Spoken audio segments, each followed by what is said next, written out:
సింగనమల నుండి వచ్చిన ఎంఎస్ రాజు ఎన్నికల తర్వాత అక్కడికే పోతాడని మడకశిర వైసీపీ అభ్యర్థి ఈరా లక్కప్ప అన్నారు. మడకశిర మండలం వైబిహల్లి గ్రామంలో ఆయన ఎన్నికల ప్రచారం నిర్వహించారు. ఆయన వెంట వందలాది మంది కార్యకర్తలు, నాయకులు తరలివచ్చారు. గ్రామాల్లో ఈరా లక్కప్పకు మంచి స్పందన కనిపించింది. చాలా చోట్ల ప్రజలు ఆయన్ని విశేషంగా ఆదరించారు. ఈ సందర్భంగా ఈరా లక్కప్ప మాట్లాడుతూ మడకశిర నియోజకవర్గంలో టీడీపీ అధిష్టానం ఎక్కడి నుంచి అభ్యర్థిని తీసుకొచ్చి ఇక్కడ పెట్టిందన్నారు. స్థానికులు అన్యాయం చేసిన ఆ పార్టీకి టీడీపీ నేతలే బుద్ధి చెప్తారన్నారు. చంద్రబాబు విడుదల చేసిన మేనిఫెస్టోని ప్రజలు ఏమాత్రం నమ్మడం లేదని అన్నారు. ఆచరణ సాధ్యం కాని హామీలు ఇచ్చి ప్రజల్ని మరోసారి మోసం చేసే ప్రయత్నం చేస్తున్నారని అన్నారు. కానీ సీఎం జగన్ ఏవైతే చేయగలుగుతారో అవే చెప్పారన్నారు. మడకశిర ప్రజలు కొన్ని సమస్యలు తన దృష్టికి తీసుకువచ్చారని, నేను ఎమ్మెల్యే అవగానే తొలి ప్రాధాన్యత వాటికే ఉంటుందన్నారు. జగన్ ఒక పేదవాడికి టికెట్ ఇచ్చారని, ఇక్కడ ప్రజలు నన్ను గెలిపిస్తారని అన్నారు.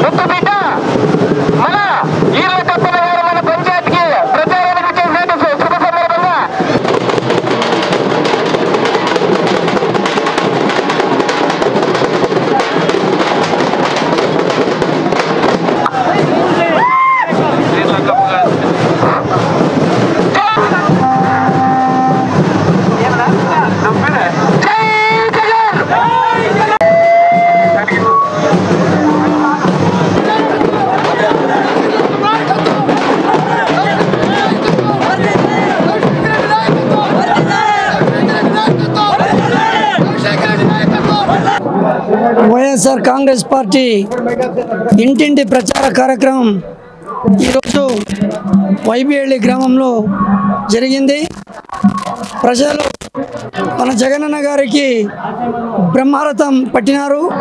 ఎక్కడ చూసినా జగనన్న గారి అభిమానులు, జగనన్న గారు మాకు సేవ చేశారు, సంక్షేమ అందించినారు, తప్పకుండా జగనన్న గారికి ఫ్యాన్ గుర్తుకు ఓట్లేస్తాము, మరొక్కసారి ముఖ్యమంత్రి చేస్తాము, అఖండమైనటువంటి మెజార్టీ ఈ గ్రామం నుంచి ఇస్తామని అందరూ స్వాగతిస్తున్నారు. కేవలం ఒక తెలుగుదేశం పార్టీ నాయకుని యొక్క చెప్పు చేతుల్లో వచ్చినటువంటి అభ్యర్థి, కానీ నిజంగా ఈ మడకశిర నియోజకవర్గాన్ని ఎక్కడా కూడా అభివృద్ధి పరచడం లేదు. ఆయన ఎన్నికలు అయిన తక్షణమే ఆయన సేమ్ ప్లేస్ ఎక్కడైతే ఉన్నాడో సింగనమలకు పోవడం ఖాయం.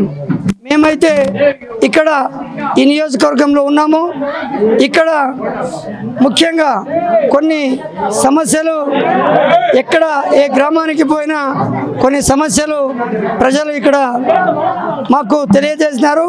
ఖచ్చితంగా సాగునీరు, త్రాగునీరు అయితే ఏమి, డిగ్రీ కళాశాలలు అయితే ఏమి, రొళ్ళాగళి జూనియర్ కళాశాలలు అయితే ఏమి, మరి సి కొడగపల్లి వద్ద చిన్న చిన్న పరిశ్రమలు అయితే ఏమి, ఇవన్నీ మా దృష్టికి వచ్చినాయి. తప్పనిసరిగా మన జగనన్న గారిని కాళ్ళన పట్టుకొని సరే ఈ ప్రాంతాన్ని, ఈ నియోజకవర్గాన్ని అభివృద్ధి పరిస్థితి తీరుతాం. జగనన్న గారు మొన్ననే లేటెస్ట్గా మేనిఫెస్టో కూడా విడుదల చేయడం జరిగింది. ఇందులో ప్రతి ఒక్క పబ్లిక్ అంటే 50 మంది బీద ప్రజలకు, బీద మహిళలకు చాలా సంతృప్తినిచ్చింది. ఎందుకంటే ఈ యొక్క నిధులు last year before 5 years back ఏదైతే ఇచ్చినారో దానికి డబుల్ ఈసారి ఇచ్చినారు. వాళ్ళందరూ సంతోషం చెందినారు, హ్యాపీగా ఉన్నారు. ఇటువంటి ముఖ్యమంత్రి గారిని మరొక్కసారి మేము చేసుకోవాలా అనే దృఢ నిశ్చయంతో మా ప్రాంత ప్రజలు ఉన్నారు. 14 సంవత్సరాల్లో ముఖ్యమంత్రిగా ఉన్నారు. అంతా అబద్ధపు బూటకపు నాటకాలు ఆడినాడు. ఏ ఒక్కటి ఆయన చెప్పినటువంటి మేనిఫెస్టో ఎలక్షన్ అయిన తర్వాత ముళ్ళకు పారేసినాడు. ఏ ఒక్కటి అమలు పరచలేదు.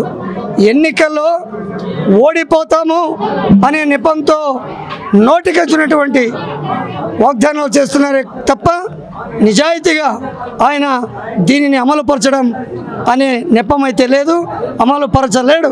మడకశిర అంటే సస్య శ్యామలం చేయాలా, మడకశిర ప్రాంత ప్రజలు చాలా వెనుకబడినటువంటి ప్రాంతం ఇది. మహిళలైతే ఏమి, యువకులైతే ఏమి, చాలా పేదరికంతో కూడినటువంటి ప్రాంతం. ఈ ప్రాంతాన్ని ఖచ్చితంగా మన జగనన్న గారితో మాట్లాడి మన వైఎస్ఆర్ కాంగ్రెస్ పార్టీ అధికారంలోకి వచ్చిన తక్షణమే ప్రజలందరి యొక్క ఆశీస్సులతో ఈ ప్రాంతాన్ని పూర్తిగా అభివృద్ధి చేయదలిచినాం, అభివృద్ధి చేసి తీరుతాం.